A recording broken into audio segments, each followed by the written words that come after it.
안녕하세요. 유상민 목사입니다. 오늘은 모처럼 기온이 영상으로 올라갔습니다. 날이 좀 흐리기는 했지만 그래도 따뜻한 하루였습니다.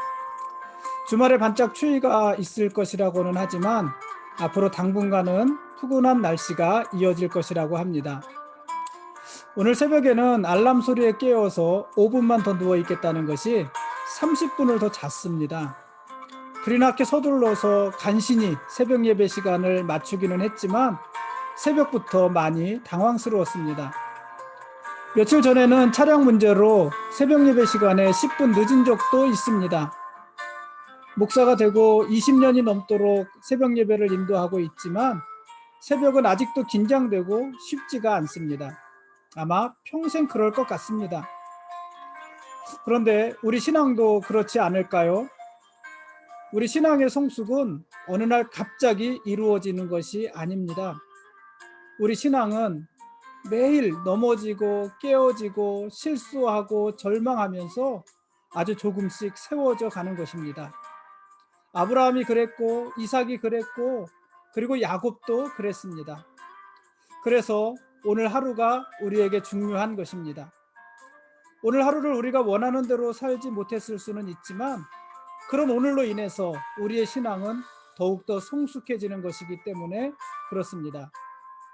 오늘 말씀 보시겠습니다.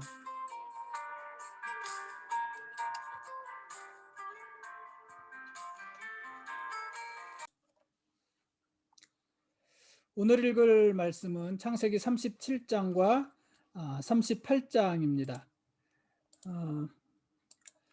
창세기 37장부터 마지막 50장까지는 요셉의 이야기입니다. 근데 사실 요셉이 유명하기는 하지만은 요셉의 이야기는 뜬금없습니다.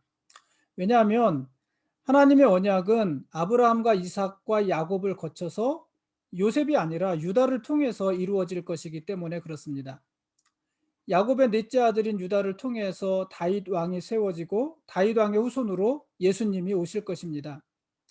그래서 예수님의 족보는 곧 유다의 족보이기도 합니다. 그런데 창세기에서 요셉의 이야기를 아주 중요하게 다룹니다. 요셉의 이야기를 아브라함과 이삭과 야곱의 이야기만큼 중요하게 다룹니다. 분량도 거의 3분의 1 가량이나 됩니다. 반면에 유다의 이야기는 별로 없습니다. 심지어 창세기 38장에서는 유다가 며느리 다말을 통해서 아들을 낳기까지 합니다. 쌍둥이 아들을 낳습니다. 요셉에 비해서 유다는 정말이지 형편없는 모습입니다. 그럼에도 불구하고 유다가 언약의 계승자가 됩니다. 유다가 다말을 통해서 낳은 아들 베레스가 아브라함의 언약을 이어갑니다. 거기에 대해서 우리는 문제를 제기할 수 없습니다. 왜냐하면 그것은 하나님의 선택이고 왕이신 하나님의 주권이기 때문에 그렇습니다.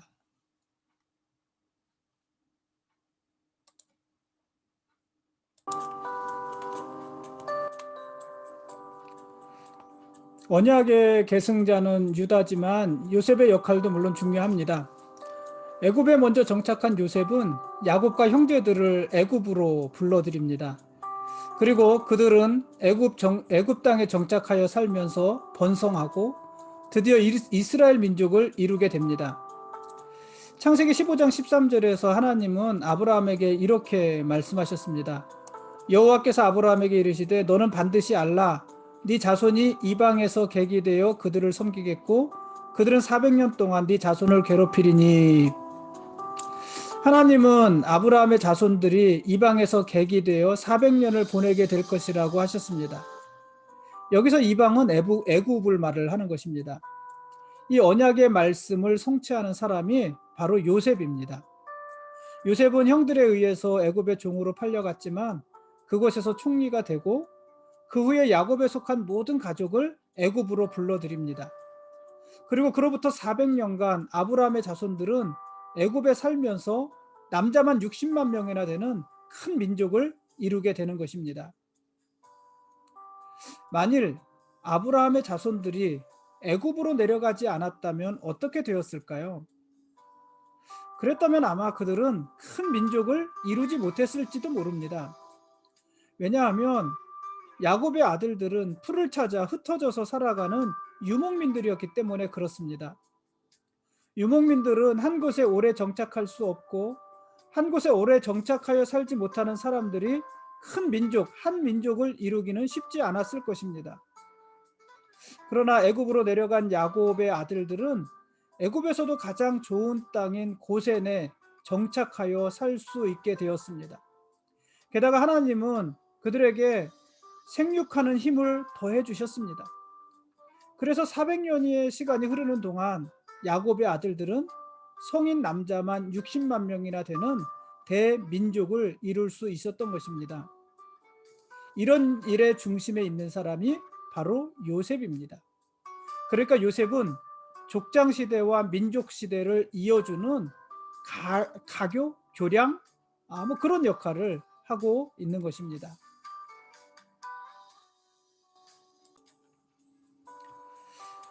어느 날 야곱이 요셉을 형들에게 보냅니다.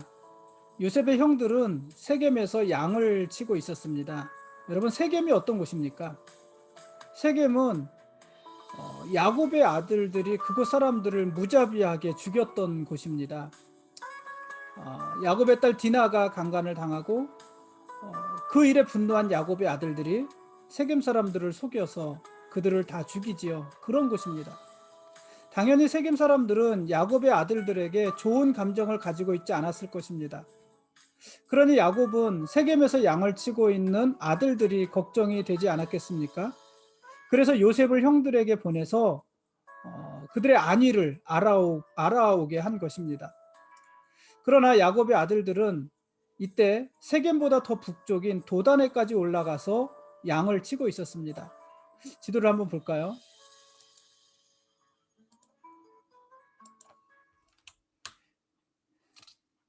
지금 여기가 헤브론, 요셉, 야곱과 그 아들들이 머물던 곳이고, 이들이 양을 치러 올라간 곳이 여기 세겜까지 이렇게 쭉 올라갔어요. 근데 세겜에 가봤더니 아직 지금 세겜에 있지 않고 이미 도단으로 올라가서 도단까지 가게 되죠. 왜 이런 경로로 야곱의 아들들은 양을 치러 올라갔을까요? 세겜 땅은 굉장히 위험한 지역인데 그럼에도 불구하고 왜 세겜까지 올라간 것이었을까요? 양을 치는 유목민들은 풀을 따라서 이동을 합니다. 그런데 이 이스라엘은 우리나라와 달라서 우리는 이제 꽃이 피면 어디부터 꽃이 피나요? 남쪽부터 꽃이 피어서 올라오잖아요. 남쪽이 따뜻하니까. 근데 이스라엘은 꽃과 풀이 어디서부터 피냐면은 북쪽에서부터 피는 거예요. 그래서 여름에는 남쪽으로 갔다가 겨울이 되면은 북쪽으로 올라갑니다. 북쪽에서부터 풀이 나기 때문입니다. 겨울이 되면은 북쪽에서부터 신선한 풀이 자랍니다. 그 풀이 점점 남쪽으로 옮겨 자라고 그래서 양치기들은 여름에는 남쪽으로 내려가서 그 양들에게 풀을 먹이는 것입니다. 그러니까 겨울은 북쪽으로 올라가고 여름은 그 풀이 이렇게 남하하는 것과 함께 남쪽으로 내려가게 되는 것입니다. 그러니까 야곱의 아들들이 지금 세겜으로 갔다 도단으로 점점 북쪽으로 올라가는 것으로 보아 이 시기는 아마 계절이 겨울이었던 것 같습니다. 형들은 헤브론에서 세겜으로 갔습니다. 근데 세겜까지 갔는데 세겜에도 아직 풀이 없었던 것입니다. 이 세겜은 위험한 지역이지만은 양떼를 먹이기 위해서 어쩔 수 없이 간 곳이었는데 이 세겜에 아직 풀이 없었습니다. 그래서 형들은 이 세겜보다 더 위쪽에 있는 북쪽에 있는 도단까지 가서 양들에게 풀을 먹인 것입니다. 이때 요셉이 형들을 찾아오는 것입니다. 형들은 자신들의 안위를 살피려고 헤브론에서 도단까지 이 먼 길을 찾아온 요셉. 이때 요셉의 나이가 17살밖에 되지 않는 어린 나이였는데 이 동생 요셉을 애굽의 종으로 팔아버리는 것입니다.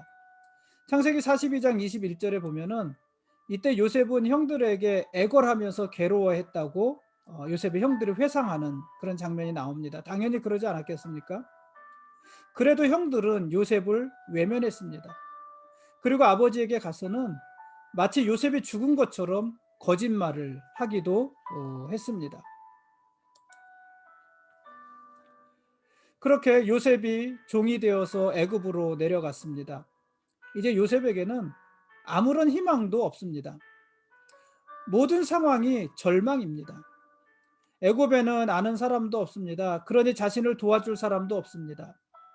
아버지 야곱은 자신이 죽었다고 생각할 것이니 자신을 찾아오지도 않을 것이고, 그렇게 야곱을 찾아와 줄 요셉을 찾아와 줄 사람도 아무도 없을 것입니다.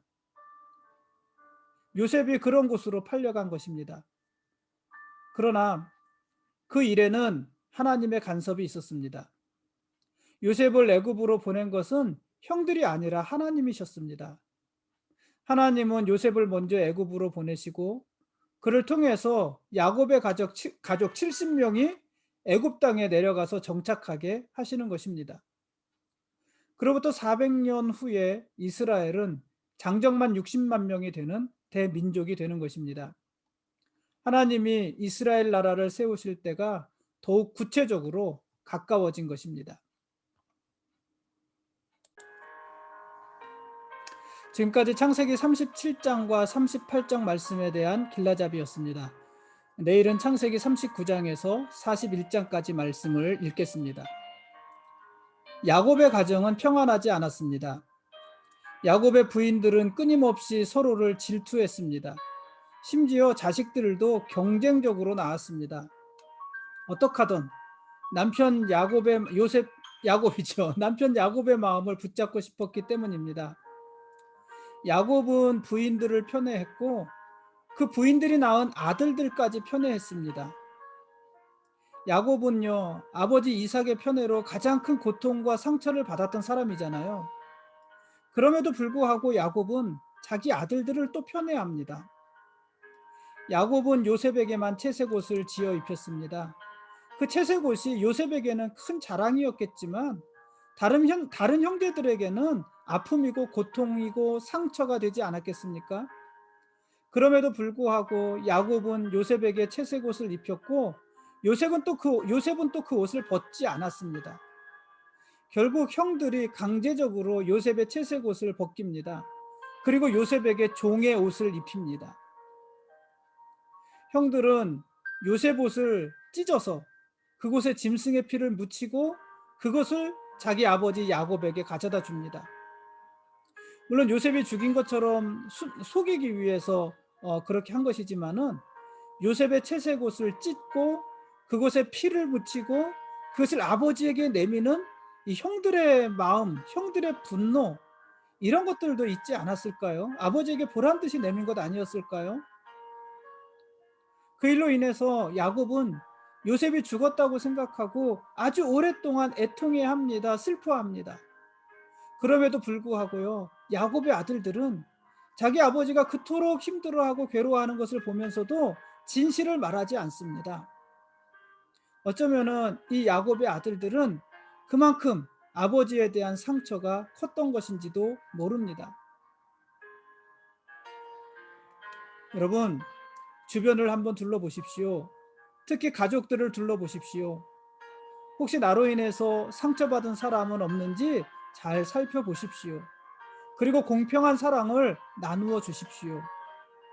내가 받은 상처를 자녀들에게 화풀이 하듯이 쏟아붓지 마시고 자녀들의 마음을 잘 보듬어 주십시오. 그것이 우리의 역할입니다. 아브라함과 이삭과 야곱의 하나님이 오늘 우리의 하나님이십니다. 그분은 우리의 왕이시고 우리는 그분의 거룩한 백성들입니다. 고맙습니다.